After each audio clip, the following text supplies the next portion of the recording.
एक बार फिर से आप सभी का स्वागत है शिक्षा प्रकाश में। इस वीडियो में हम डिस्कस करने वाले हैं प्रोनाउन के कंसेप्ट और रूल्स पूरे डीपली में डिस्कस करने वाले हैं। उसके साथ साथ हम लोग प्रैक्टिस क्वेश्चन भी करेंगे, प्रीवियस ईयर का क्वेश्चन भी करेंगे जो हमारे आए हुए हैं, और उसे भी पूरे डिटेल में और पूरे कंसेप्ट के साथ, पूरे रूल्स के साथ देखेंगे। तो मेरे साथ बने रहिए, वीडियो पूरा देखिए, अंत तक देखिए। अगर पसंद है तो लाइक करिए, सब्सक्राइब करिए और शेयर करिए। तो चलिए देर नहीं करते हैं, हमारा पहला क्वेश्चन पे चलते हैं। हमारा पहला क्वेश्चन रहा ये, आपको बनाना है the board of directors want all possible facilities and allowance for its self. आपके सामने ये रहा चार option. The board of director A want all possible facilities, B and allowance for its self, C and D no error. अगर आपको इसमें error दिख रहा है तो तीन में से किसी पर भी आप ऑप्शन पे जा सकते हैं। अगर नहीं दिख रहा है तो डी पर नो एरर आपको मारना है। ठीक है, तो फिर से पढ़िएगा क्वेश्चन को। The board of directors want all possible facilities and allowance for its self. ये रहा आपका क्वेश्चन। आपको कैसे बनाना है आप मुझे ये बताइए। तो चलिए मैं बताता हूँ, ध्यान से सुनिएगा, एकदम ध्यान से सुनिएगा, क्योंकि बहुत ही ज़्यादा इम्पॉर्टेंट है ये चीज़। देखिएगा, आपसे मैं अगर सबसे पहले पूछूं कि इसमें से सब्जेक्ट कौन है, इस सेंटेंस में सब्जेक्ट कौन है, तो मैं आपको बताता हूँ कि सब्जेक्ट क्या है आपका। The board of director subject है। क्या है? द बोर्ड ऑफ डायरेक्टर क्या है? सब्जेक्ट है। ठीक है, दूसरी चीज़ ये पूछूं कि आपसे कि ये सिंगुलर है कि प्लूरल है। दूसरी चीज़ मैं ये पूछूं कि ठीक है, मैंने जान लिया, आपने जान लिया कि द बोर्ड ऑफ डायरेक्टर्स क्या है? सब्जेक्ट है। All okay. ठीक है, अब मैं आपसे दूसरा सवाल करूं कि ये सिंगुलर है कि प्लूरल है, तो आप फिर से एक बार क्वेश्चंस को पढ़ना। आप सिर्फ एक काम करो, सिंगुलर और प्लूरल के लिए सिर्फ सब्जेक्ट पे फोकस करो। ठीक है, द बोर्ड ऑफ डायरेक्टर्स, आपने देखा द बोर्ड ऑफ डायरेक्टर्स है। एक चीज़ मुझे आप बताना, मैं दो पार्ट में अगर बांटूं, द बोर्ड ऑफ डायरेक्टर और द बोर्ड ऑफ डायरेक्टर्स, तब the board of director singular है, ठीक है, और the board of directors plural है। ठीक है, आ रहा है समझ में? ठीक है, तो उसी तरह इस सेंटेंस की बात करूं तो द बोर्ड ऑफ डायरेक्टर्स है हमारा। क्या है? डायरेक्टर्स है। तो ये हमारा सब्जेक्ट किस चीज़ में है? प्लूरल में है। किस चीज़ में है? प्लूरल में है।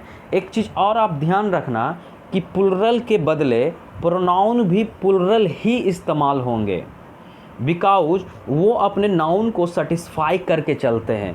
ध्यान रखना, फिर से मैं बोल रहा हूँ, प्लूरल के लिए प्रोनाउन भी प्लूरल ही इस्तेमाल होंगे, क्योंकि वो अपने नाउन को सेटिस्फाई करके चलते हैं। ठीक है, मैं ऐसा क्यों बोला वो समझना। ठीक है, हमारा सब्जेक्ट प्लूरल है, लेकिन आने वाली सेंटेंस को अगर हम पढ़ें तो आने वाली सेंटेंस भी हमारा क्या होगा, जो आने वाला प्रोनाउन होगा वो भी, या आने वाला जो सेंटेंस होंगे वो भी प्लूरल ही होंगे। तो एक बार फिर से पढ़ना। ठीक है, the board of directors want all possible facilities and allowance for its self. मैंने फोकस किया इट्स सेल्फ पर। ठीक है, तो इट्स सेल्फ कब यूज होगा वो भी समझना। इट्स सेल्फ के लिए चीज़ों को सिंगुलर होना ज़रूरी है।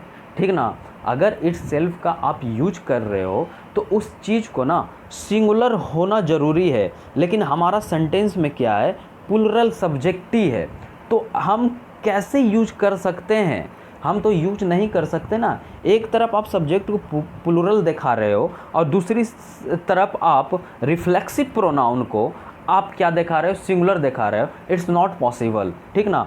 एक चीज़ और रिफ्लेक्सिव प्रोनाउन से हम आपको क्लियर कर दें कि it's self, him self, her self, his self, ये सब कितने, जिसमें सेल्फ और सेल्फ्स हो जाए वो क्या है? हमारे रिफ्लेक्सिव प्रोनाउन है। ठीक ना, तो वही चीज़ है ना कि सब्जेक्ट को मैं इधर तो प्लूरल दिखा रहा हूँ, लेकिन इधर मैं अपने रिफ्लेक्सिव प्रोनाउन को सिंगुलर दिखा रहा हूँ। डैट्स इम्पॉसिबल, ये तो इम्पॉसिबल है ही नहीं।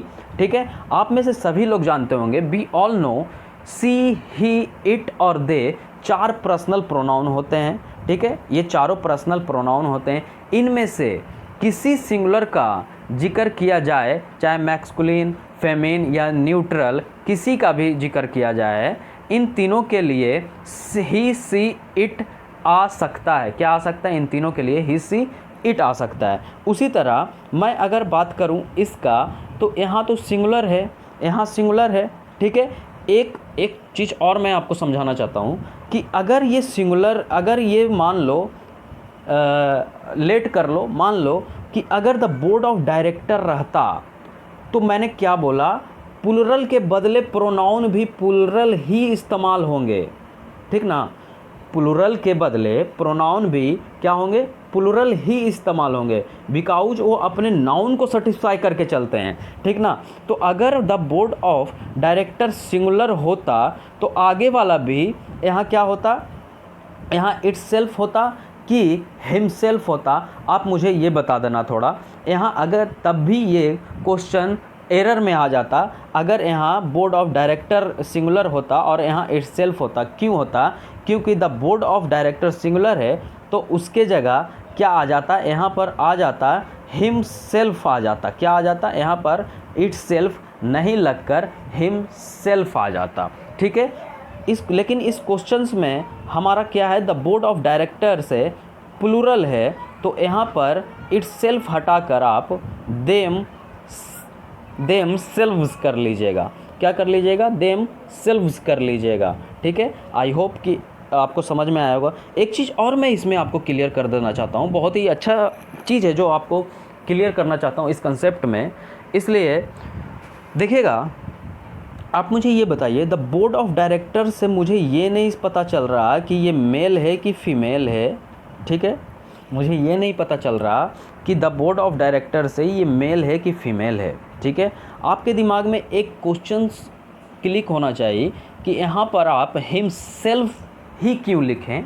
आप यहाँ पर हर सेल्फ भी लिख सकते थे, बट वही चीज़ को मैं क्लियर करना चाहता हूँ कि ये क्या क्लैरिफिकेशन मुझे नहीं दे रहा है। द बोर्ड ऑफ डायरेक्टर मुझे ये क्लियर नहीं कर रहा है कि दिस इज़ मेल और फीमेल, ये मेल है कि फीमेल है, ये मुझे क्लियर नहीं हो रहा है। इसका मतलब जहाँ क्लियर नहीं हो, अगर जहाँ पर क्लियर नहीं हो कि मेल है, जेंडर मेल है कि फीमेल है, वहाँ मेरे को क्लियर नहीं हो रहा है, तो वहाँ पर हमेशा प्रीफेयर मेल को किया जाता है। इसलिए मैंने यहाँ हिम सेल्फ लिखा। क्या लिखा, हिम सेल्फ लिखा। आई होप कि आपको समझ में आ गया होगा। अब चलिए अगले क्वेश्चन पे चलते हैं। सबसे पहले इसका आंसर कौन सा है, इसका आंसर आप मुझे बता दीजिए। इसका आंसर है, एक मिनट, इसका आंसर है सी, ठीक है। आई होप कि आपको ये बात समझ में आया होगा। अगले क्वेश्चन पे चलते हैं। हमारा अगला क्वेश्चन रहा ये, it will be us who will buy a new house. आपके सामने फिर से 4 ऑप्शन है। It will be us A, who will B, buy a new house, C and D no error. आपको बताना है। सबसे पहले आप सेंटेंस को समझिएगा, ठीक ना। फिर से पढ़िए, it will be us who will buy a new house. मैं पूरे डिटेल में आपको बताने जा रहा हूँ, समझिएगा। बहुत ही अच्छा कंसेप्ट है इसके पीछे, आप समझिएगा। अगर मैं बात करूँ formal English, very formal English, competitive English और ब्रिटिश इंग्लिश में बी के साथ बी के साथ हमेशा सब्जेक्टिव केस लिखा जाता है। क्या लिखा जाता है, सब्जेक्टिव केस लिखा जाता है, ठीक ना। मैं एक बार फिर से आपको रिपीट कर दूं। फॉर्मल इंग्लिश, अगर बात करें फॉर्मल इंग्लिश की, वेरी फॉर्मल इंग्लिश की, कम्पिटिटिव इंग्लिश और ब्रिटिश इंग्लिश की, तो बी के साथ हमेशा हम सब्जेक्टिव केस को लिखते हैं या लिखा जाता है, ठीक है। उसी तरह आपको अब समझ में आ गया होगा। अच्छा ये बी है, ठीक। एक चीज़, अच्छा वो हटाओ कि आप मुझे ये बताओ कि अस और बी, ये बताओ अस क्या है, हमारा सब्जेक्ट के रूप में यूज होता है कि बी सब्जेक्ट के रूप में होता है। What is the difference between be और अस, ये मुझे बताओ। जिन्हें नहीं पता उन्हें मैं बताता हूँ। अस हमारा क्या है, ऑब्जेक्टिव है। क्या है, ऑब्जेक्ट है, ठीक ना। क्या है, ऑब्जेक्टिव केस है। लेकिन बी हमारा क्या है, सब्जेक्टिव केस है। ये आपको याद रखना है। तो मैंने क्या बोला, formal English, very formal English, competitive English और ब्रिटिश इंग्लिश के साथ बी के साथ हमेशा सब्जेक्टिव केस लिखा जाता है। तो यहाँ बी है तो सब्जेक्टिव केस यहाँ क्या होगा, WE होगा ना, सब्जेक्टिव केस तो WE होगा। और अस क्यों नहीं लगा सकते, क्योंकि ये ऑब्जेक्टिव केस है।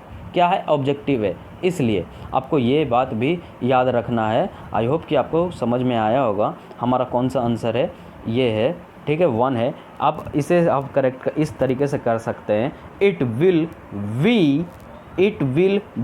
Be who will by A new house, ठीक ना। एक चीज़ ऐसा समझो ना, एक साधारण अगर मैं एग्जाम्पल की बात करूं, it's me, that's correct, it's me, but कब करेक्ट वो होगा, उस वक्त करेक्ट होगा जब अमेरिकन इंग्लिश की हम बात करें। लेकिन हमारे यहाँ क्या है, ब्रिटिश इंग्लिश हमारे यहाँ पूछा जाता है, ना कि अमेरिकन इंग्लिश पूछा जाता है।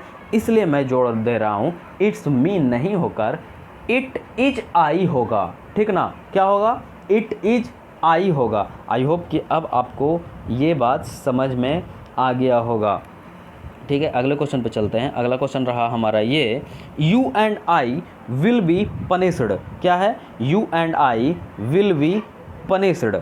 आपको ये आपके सामने फिर से 4 ऑप्शन है, you and I A, will we B, punish C and no error D. आपको ये बताना, इसके पीछे भी बहुत अच्छा कंसेप्ट है, रूल है, आप समझिएगा ध्यान से, ठीक है। मैं समझाने जा रहा हूँ, यू एंड आई, तुम और मैं। हिंदी लैंग्वेज में की बात करें तो हिंदी में सही लगता है, कुछ ऐसे सेंटेंस हम लोग को हिंदी में करने पर सब कुछ सही लगता है, लेकिन नहीं, इसलिए हम लोग फंस जाते हैं हमेशा। तो ध्यान से सुनिएगा, you and I will be punished, ठीक है, तुम और मैं, जी नहीं। अगर एक रूल समझिएगा, अगर बात हो जाए पॉजिटिव चीज़ की, ठीक, और अगर बात हो जाए नेगेटिव चीज़ की, पनिश्ड क्या है, हमारा नेगेटिव चीज़ है, ठीक है। अगर पॉजिटिव चीज़ की बात हो जाए और नेगेटिव चीज़ की, तो समझिएगा एक रूल होता है 1 2 3, ठीक है, 1 2 3 और 2 3 1, वो मैं समझाने जा रहा हूँ। क्या होता है, 1 2 3 और 2 3 1 होता है, ठीक है। अगर पॉजिटिव की बात कर दी जाए, मतलब अच्छाई की बात कर दी जाए, तो हमेशा 2 3 1 सीक्वेंस आएगा, ठीक है। अगर पॉजिटिव की बात कर दिया जाए, अच्छाई की बात कर दिया जाए, तो हमेशा 2 3 1 आएगा। और जहाँ नेगेटिव की बात किया जाए, 1 2 3 आएगा। अब इस क्वेश्चंस को बनाकर देखते हैं, मैंने क्या कहा समझिएगा, मैं क्या बोल रहा हूँ। आई मेरा क्या है, फर्स्ट पर्सन, यू क्या है, सेकंड पर्सन, ही सी ये सब क्या है, इट नेम क्या है, थर्ड पर्सन है, ठीक है। तो आई मैंने क्या बोला, आई क्या है, पहला पर्सन, लो आई मैंने लिख दिया, ठीक है। सेकंड पर्सन यू मैंने लिख दिया, you, and third person he see it name. उसी तरह यहाँ लिखिए, क्या है, यू है second person, third person he see it name, और आई क्या है, फर्स्ट पर्सन है, ठीक है। मैंने क्या बोला, जहाँ अच्छाई की बात हो, पॉजिटिव की बात हो, पॉजिटिव क्या है 2 3 1, नेगेटिव क्या है 1 2 3, ठीक है। अब मुझे ये बताना, पनिश्ड है, पनिश्ड पॉजिटिव चीज़ है कि नेगेटिव चीज़ है, ठीक ना। हम किसी को पनिश कर रहे हैं, हम गलत काम कर दिए। मेरा ऐसे समझना, अगर नहीं समझ में आ रहा है तो, मेरे 3 दोस्त थे, ठीक ना, मेरे 3 दोस्त थे। हम क्या किए कि गलती कर दिए, तो सबसे पहले तो मैं पिटाऊंगा ना, सबसे पहले तो पनिश मुझको लगेगा, तब वो दोनों को लगेगा ना। आ रहा है बात समझ में। उसी तरह अगर हम पॉजिटिव चीज़ की, मैंने अच्छा काम किया, मेरे तीनों दोस्त ने अच्छा काम किया, तो सबसे पहले सीक्वेंस आएगा सेकंड की, यू की, फिर आएगा सीक्वेंस थर्ड की, ही सी इट नेम्स की, ठीक है, फिर आएगा मेरा आई की। अब बात आ गया होगा आपको समझ में। तो यहाँ देखिए, यहाँ नेगेटिव चीज़ है, और नेगेटिव चीज़ की सीक्वेंस क्या होती है, 1 2 3, first person, second person, third person, ठीक है। पॉजिटिव चीज़ की सीक्वेंस क्या होती है, second person, third person, first person, ठीक है।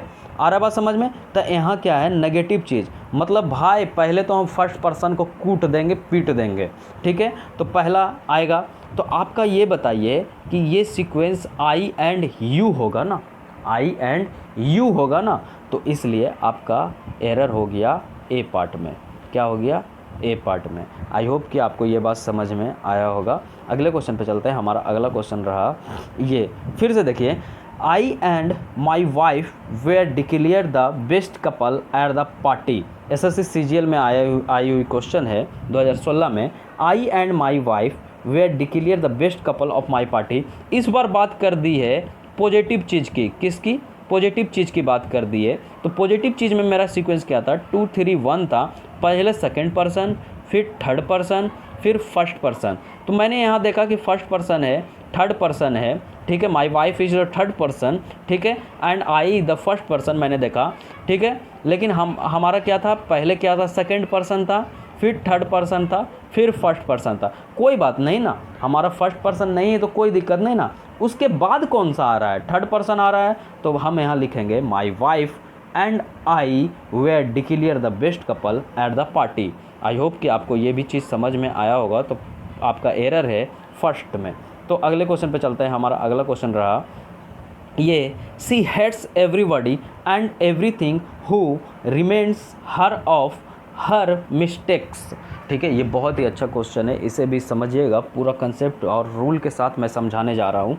सबसे पहले मैं आपसे पूछूँ, सुनिएगा, everybody, what is the different between everybody and everything? ठीक है, आप मुझे ये बताओ कि आखिर एवरीबॉडी और एवरीथिंग में क्या अंतर है। तो आपका जवाब होगा कि एवरीबॉडी लिविंग है, मतलब जो जीवित है, और एवरीथिंग जो जीवित नहीं है, मतलब नॉन लिविंग है। ठीक है, आ गया बात समझ में? अब एक चीज़ और मैं पूछूं, एकदम कंसेप्ट से मैं ले जा रहा हूं, ध्यान से समझिएगा, कोई हड़बड़ी नहीं है, आराम से समझ लीजिएगा। ठीक है, एकदम आराम से समझिएगा। ठीक, अगर फिर से मैं आपसे पूछूं, आपने मुझे बताया कि the different between everybody and everything, one is everybody is living and everything is non living. मैं सेटिस्फाई हूँ आपके आंसर से।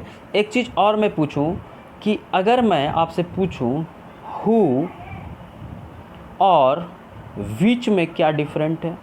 अच्छा चलो एक चीज़ इसी से पूछता हूँ, हु एवरीबॉडी के साथ लगेगा, ठीक है, कि एवरीथिंग के साथ लगेगा?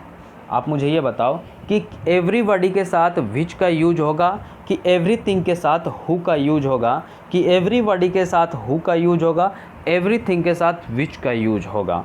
आप मुझे ये बताना। आप में से बहुत लोग जानते भी होंगे, नहीं भी जानते होंगे, बहुत अच्छा चीज़ है, समझ लीजिएगा यहीं पर। अगर मैं बात करूं एवरीबॉडी की, ठीक है, मतलब लिविंग की बात करूं, ऐसे समझ लो आम भाषा में, लिविंग की अगर बात करूं, एवरीबॉडी की बात करूं, तो एवरीबॉडी के साथ हमेशा हु लगता है। क्या लगता है? Who, WHO, who.